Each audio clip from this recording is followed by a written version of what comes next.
First போடுறோம். எங்களுடைய menu veg திகாரி.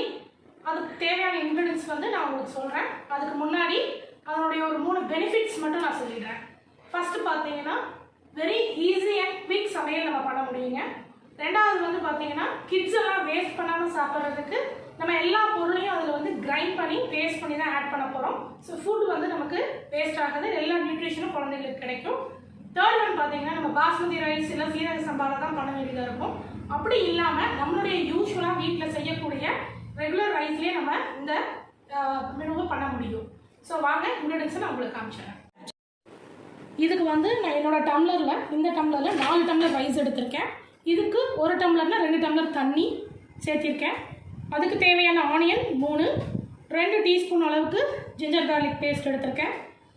கொத்தமல்லி, புதினா, 5 சில்லி, 10 வரமிளகா, பட்டை, கிராம்பு, ஏலக்காய், சோம்பு, கசகசா இதெல்லாமே நம்ம கிரைண்ட் பண்ண போகிறோம். அதுக்கு தேவையான தக்காளி, சின்ன பழமாக இருந்தால் 4. ஸ்டவ் ஃபஸ்ட்டு பற்ற வச்சுட்டேன். எங்கள் வீட்டுக்கு தேவையான ஒரு பெரிய குக்கர் எடுத்திருக்கேன். அதில் வந்து நமக்கு என்ன குக்கிங் ஆயில் தேவையோ கிட்டத்தட்ட நம்ம வந்து அதில் சேர்த்திக்கலாம். ஸோ இந்த மாதிரி சமையலுக்கு நிறைய ஆயில் தேவைப்படும். ஸோ நான் ஆயில் ஆட் பண்ணுறேன். இதில்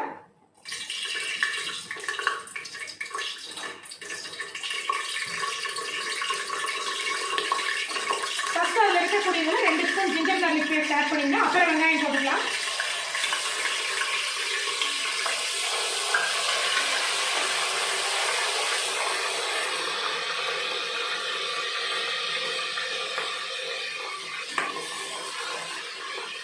ஒரு 1 மினிட்டுக்கு அப்புறம் ஆனியன் ஃபுல்லாக அதில் சேர்த்திடுங்க.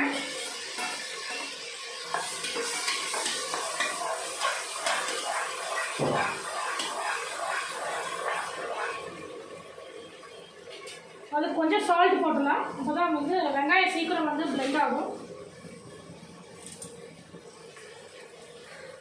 இது குக் பண்ணுறதுக்குள்ள சைடில் அந்த தண்ணி ஏற்றிட்டோம்னா நம்ம சமையல் இன்னும் ஃபாஸ்ட் ஆகிடும். ஸோ 1க்கு 4 டம்ளர், ஒரு இதுக்கு 2 டம்ளருக்கு மாதிரி நான் வந்து 8 டம்ளர் இதில் ஆட் பண்ணியிருக்கேன். தண்ணி சூடாகட்டும். அதுக்கு நான் வந்து உங்களுக்கு எல்லாத்தையுமே நான் கிரைண்ட் பண்ணிட்டு வந்துடுறேன். இதில் கிரைண்ட் பண்ணுறதுக்கு நம்ம சேர்த்து வச்சுருந்த அந்த இது மசாலா, பட்டை, கிராம்பு, வரமிளகா, கொத்தமல்லி, புதினா எல்லாத்தையும் ஆட் பண்ணிடுறேன், இன்க்ளூடிங் தக்காளி. பேஸ்ட்டாக அதை அரைச்சிட்டு வந்துட்டு நான் ஆட் பண்ணிவிட்டு காட்டுறேன். ஃபைன் பேஸ்ட்டாக அரைச்சதை எல்லாம் சேர்த்து அதை இன்க்ளூட் பண்ணி ஒரு 2 நிமிஷம் வணக்கிட்டு நம்ம வெஜிடபிள்ஸ் ஆட் பண்ண போகிறோம்.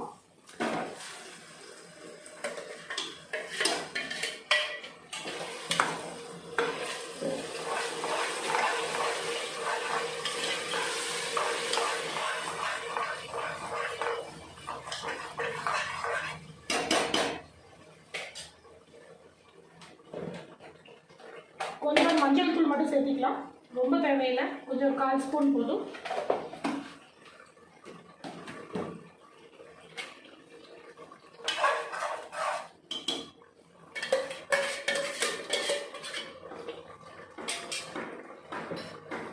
இந்த தண்ணியிலேருந்தே கொஞ்சம் எடுத்துக்கலாம். இல்லை தண்ணி இது மாறிடும் கன்சிஸ்டன்சி.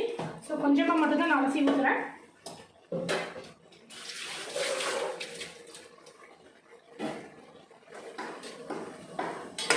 இது 2 மினிட்ஸ் நல்லா இது பண்ணதுக்கப்புறம் நம்ம வெஜிடபிள்ஸ் இதில் ஆட் பண்ணிக்கலாம்.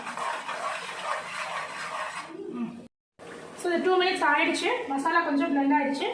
இதுக்கு தேவையான வெஜிடபிள்ஸில் இப்போ ஆட் பண்ணிவிட்டு நம்ம எல்லாத்தையுமே ஃபினிஷ் பண்ண போகிறோம். ஆல்ரெடி நான் வாஷ் பண்ணி வச்சுட்டேன். ஸோ அதனால் வந்து நான் அப்படியே ஆட் பண்ணிக்கிறேன்.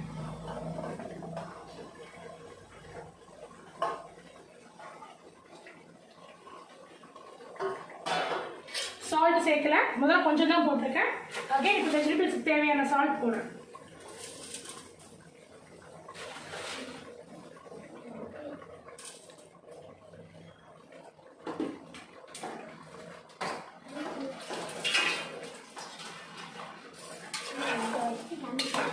இது 2 மினிட்ஸ் போதும்.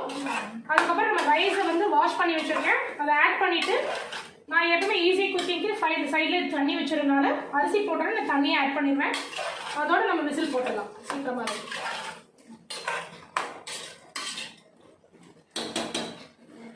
இப்போ ரைஸ் சேர்த்துக்கலாம். தண்ணி வடித்து வச்சுருக்கேன். ஸோ அதனால் நான் அப்படியே ஆட் பண்ணிடுறேன்.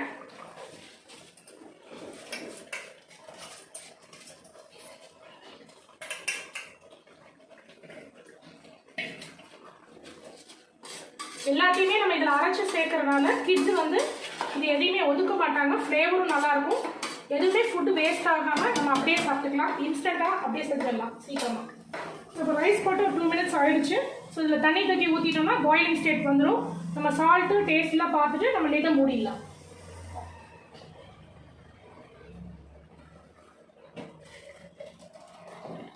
இது வந்து எதுக்காகனா நம்மளுடைய சமையல் டைமிங்கு கேஸ் வந்து மிச்சமாகும், சீக்கிரமாக குக் ஆகிடும். நீங்களே பார்த்தீங்கன்னா பாயிலிங் சீக்கிரம் ஆகிடும். சால்ட் மட்டும் பார்த்துட்டோம்னா நம்ம லிட்டு போட்டுடலாம். ஸோ எங்கள் வீட்டில் பெரிய குக்கர். ஸோ யூஸ்வலாக நான் 3 விசில் விடுவேன். அவங்கவுங்க வீட்டு குக்கரோட கெப்பாசிட்டியை பொறுத்து விசில் முன்னப்பெல்லாம் வச்சுக்கிறோம். தனியாக அப்ராடில் இருக்கிற பசங்க, பேச்சுலர்ஸ் பசங்க, பிகினர்ஸு அவங்களுக்குலாம் இந்த மாதிரி சமையல் வந்து ரொம்ப ஈஸியாக செஞ்சிடலாம். நல்லா பாயிலிங் வந்துருச்சு அதில். ஸோ நல்லா ஒரு கிளறி விட்டுட்டு, ஏன்னா கீழே வந்து பிடிக்காமல் இருக்கும். தண்ணி சூடு பண்ணி ஊற்றுறதுல நமக்கு ப்ளஸ் என்னன்னா கீழே கொஞ்சம் பிடிக்காது நமக்கு சாப்பாடு, அடி பிடிக்காமல் வரும். ஸோ நல்லா கிளறிட்டு உப்பு பார்த்துட்டேன் எனக்கு கரெக்டாக இருக்குது. ஸோ இப்போ நான் லிட்டு மூட போகிறேன். ஸோ க்ளோஸ் பண்ணிட்டேன். ஸோ எங்களோட விசில் வந்து 3 வந்தோடனே எனக்கு வந்து வெஜ் திகாரி எங்கள் வீட்டில் ரெடி ஆகிடும். இப்போ என்னோட விசில் வந்து அடங்கிடுச்சு. என்னுடைய வெஜ் திகாரி ஓப்பன் பண்ண போகிறேன். அநேகமாக ரெடியாக இருக்கும். வாவ், டெலிஷியஸ் வெஜ் திகாரி ரெடி ஆகிடுச்சு. இப்போ நான் இதை என் சிஸ்டருக்கும் என் சிஸ்டர் பொண்ணுக்கும் சர்வ் பண்ண போகிறேன்.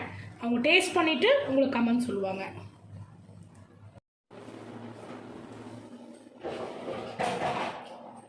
சூப்பர் டேஸ்ட்டாக இருக்குது. எல்லாரும் ஒரு நாள் இந்த மெனு ட்ரை பண்ணி சாப்பிட்டு பாருங்க. யம்மியாக இருக்குது. எல்லாரும் எங்கள் சேனலை லைக் பண்ணுங்கள், ஷேர் பண்ணுங்கள், கமெண்ட் பண்ணுங்கள், சப்ஸ்கிரைப் பண்ணுங்கள்.